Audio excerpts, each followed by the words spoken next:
اعوذ باللہ من الشیطان الرجیم بسم اللہ الرحمن الرحیم۔ اب جو یہ آخری حصہ ہے سورہ مبارکہ کا، اس میں بعض مضامین بہت ہی اہم ہیں بنیادی فلسفہ دین کے اعتبار سے۔ سب سے پہلی بات تو پھر آ رہی ہے وہی جو تمدنی اور معاشرتی معاملات ہوتے ہیں۔ معاشرے کے اندر کسی بری بات کا بلند آواز سے کہنا، کسی بری بات کا چرچا کرنا بالفعل کوئی اچھی بات نہیں ہے، لیکن اس میں ایک استثناء ہے۔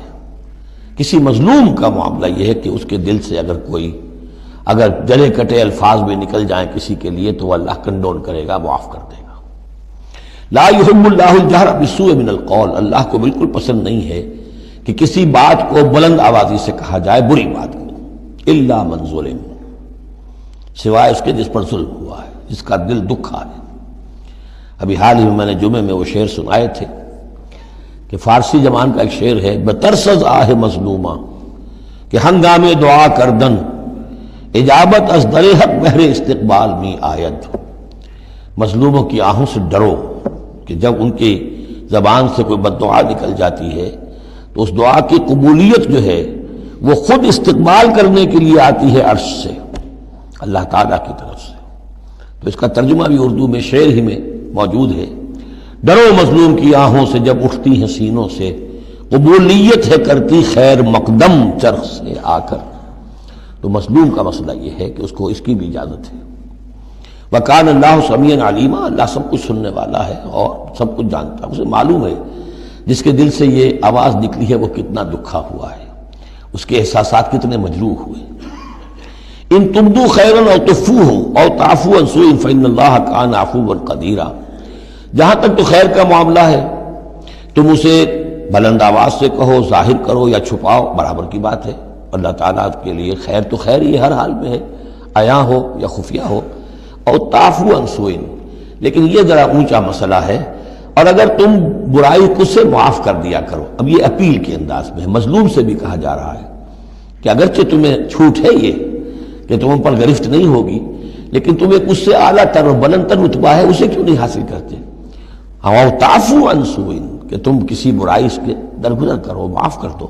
فإن اللہ عفوا قدیرا، تو یقیناً اللہ تعالیٰ بھی معاف فرمانے والا ہے اور قدرت رکھنے والا ہے۔ انسان تو بسا اوقات معاف کرنے پر مجبور بھی ہو جاتا ہے، اس لیے کہ بدلہ دینے کی قدرت نہیں رکھتا۔ اللہ تو مقتدرہ ہے، قدیر ہے، وہ تو جو چاہے فوراً جو ہے دیر اینڈ دین حساب چکا دے، لیکن نہیں، پھر بھی وہ اس کے باوجود وہ معاف فرماتا ہے۔ اب پھر یہ بہت اہم مضمون آ گیا ہے، وحدت الادیان کا جو ایک بنیادی جڑ ہے، اس کی جڑ کو یہاں کاٹی جا رہی ہے۔ غلط فلسفہ جو وحدت ادیان کا، میں نے آپ کو بتایا تھا کہ فلسفہ وحدت ادیان کا ایک حصہ صحیح ہے کہ اوریجن سب کا ایک ہے، لیکن یہ کہ اب جو وہ شکلیں ہیں ان کی وہ ایک ہے، اس سے بڑی حماقت اور جہالت اور ضلالت اور گمراہی اور کوئی نہیں۔ اب یہ کانٹے کی بات بتائی جا رہی ہے کہ اصل میں دین میں جس چیز کی وجہ سے یہ غلطی پیدا ہوتی ہے وہ کیا ہے؟ اللہ اور رسولوں میں تفریق پیدا کر دینا۔ ایک ہے رسولوں میں تفریق کرنا، ایک رسول کو ماننا ایک کو نہ ماننا، ایک ہے اللہ کو علیحدہ کر دینا، رسول کو علیحدہ کر دینا۔ یہ جہالت ہے جو فتنہ انکار حدیث میں، فتنہ انکار سنت میں، اور یہ کہ بس اہل قرآن جو اپنے آپ کو سمجھتے ہیں کہ رسول کا کام تھا قرآن پہنچا دینا، اللہ خیر صلی اللہ۔ اب اصل معاملہ ہمارا اور اللہ کا ہے، اللہ کی کتاب ہے، ہم بھی سمجھتے ہیں، عربی زبان میں ہے، ہم اس کو خود سمجھیں گے، خود اس پر عمل کریں گے۔ باقی رسول نے اپنے زمانے میں مسلمانوں کو اس کی جو تشریح سمجھائی تھی، ٹھیک ہے، اس وقت انہوں نے قبول کر لی، لیکن رسول کی تشریح جو ہے وہ دائمی نہیں ہے، دائمی شے صرف قرآن ہے، گویا کہ اللہ کو اور رسول کو جدا کر دیا۔ وہ بات یہاں آ رہی ہے، ان الذین یکفرون باللہ ورسلہ، یقیناً وہ لوگ جو کفر کرتے ہیں اللہ کا اور اس کے رسولوں کا، وَيُرِيدُونَ أَن يُفَرِّقُوا بَيْنَ اللَّهِ وَرُسُلِهِ، اور وہ چاہتے ہیں کہ تفریق کر دیں اللہ کے اور اس کے رسولوں کے مابین۔ یہ دین الہی بھی یہی تھا کہ بس اللہ کا دین سمجھو، رسول سے کیا نسبت ہے؟ جب رسول کی نسبت ہو جائے گا یہ دین مسیح ہے، یہ دین موسیٰ ہے، یہ دین عیسیٰ ہے، یہ دین فلاں ہے، اگر رسولوں کا یہ فیکٹر جو ہے، جو ڈفرینشیٹنگ فیکٹر ہے، نکال دیا جائے تو اللہ تو سب کا کامن ہے، تو دین الہی ہو گیا۔ ان الذین یکفرون باللہ ورسلہ ویریدون ان یفرقوا بین اللہ ورسلہ ویقولون نؤمن ببعض ونکفر ببعض، اور وہ یہ کہتے ہیں کہ ہم کچھ کو مانیں گے کچھ کو نہیں مانیں گے، یعنی اللہ کو مانیں گے، رسولوں کا ماننا ضروری نہیں ہے، اللہ کی کتاب کو مانیں گے، رسول کی سنت کا ماننا کوئی ضروری نہیں۔ وَيُرِيدُونَ أَن يَتَّخِذُوا بَيْنَ ذَلِكَ سَبِيلًا، اور وہ چاہتے ہیں کہ اس کے بین ایک راستہ نکال لیں، اللہ کو ایک طرف کر دیں، رسول کو ایک طرف کر دیں۔ اولئک ھم الکافرون حقا، یہ لوگ کٹر کافر ہیں، ان کے کافر ہونے میں کوئی شک نہیں، یہ حق کہ یہ کافر ہیں۔ وَأَعْتَدْنَا لِلْكَافِرِينَ عَذَابًا مُهِينًا، اور ہم نے ایسے کافروں کے لیے بڑا اہانت آمیز عذاب تیار کر رکھا ہے۔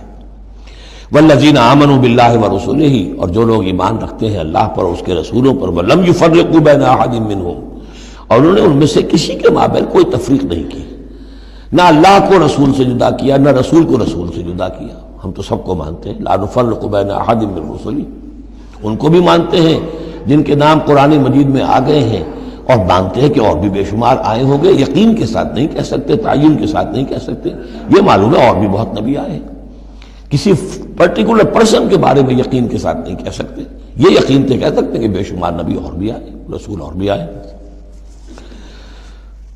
لم يفرقوا بین احد منهم اولئک سوف یؤتیہم اجورہم، یہ وہ لوگ ہیں کہ جنہیں اللہ تعالیٰ ان کے اجر عطا فرمائے گا، وکان اللہ غفورا رحیما، اور یقیناً اللہ تعالیٰ غفور الرحیم ہے۔